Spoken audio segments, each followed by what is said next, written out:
Mga Mars and Pars, tinan niyo kung ano to.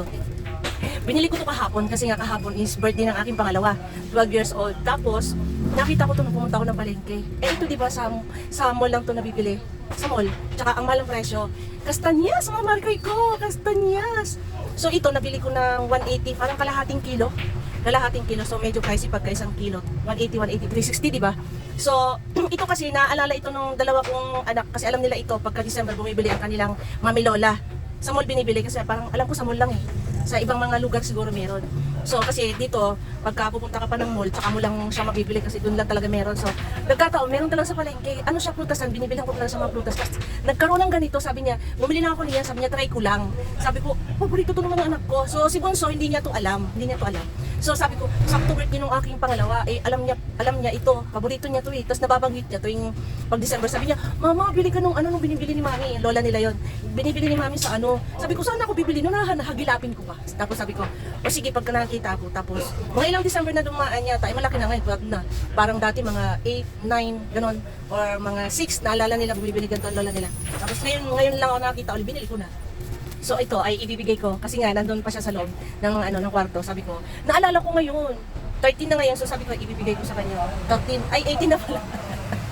18 na pala. So ibibigay ko to sa kanya. Titingnan natin kung makikilala niya ito kasi nga alam niya yung lasa nito, yung parang lasang kamote, di ba?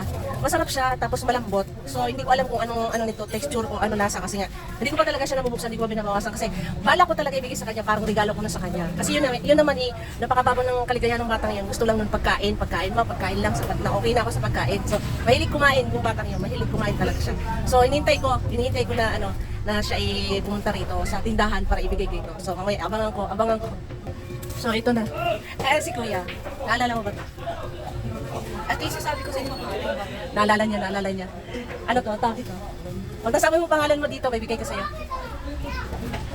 Ano pangalan? Ano may pangalan pero go mo? Naalala ko to, kasi nakakain ganito ng bata ka pa. Ito yung December, bumibili ang mami yan eh. Naalala niya.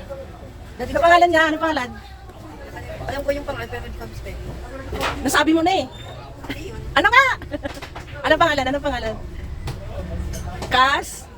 Kastanyas. Ayun nga yun, buksan mo nga. Sige nga, magbukas ka. Ano lasa kaya? Buksan mo nga. So ayan, buksan na ni Kuya kung ano lasa. Tingnan natin kung malambot siya. Malambot.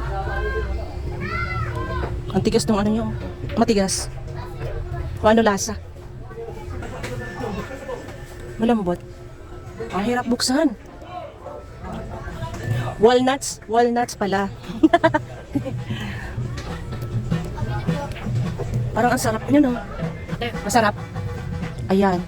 Patikim din ako. Pagbalat mo ako. So, masarap nga siya, mga Mars and Pars ko. Malambot daw. Kasi lasang kamote naman talaga siya. Grabe, diba? Isang balot, 180. So, natsambahan ko lang na meron sa palengke sa binibilang ko ng prutas. Sige, magbalat ka pa. Masarap nga. Parang lasing ko lang sa tikman eh. Masarap. Yummy. Mahirap lang buksan talaga naman. Ang tigas kasi nung pinakang bahay niya.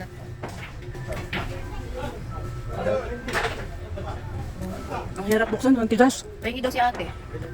Oo, bigyan mo si ate syempre.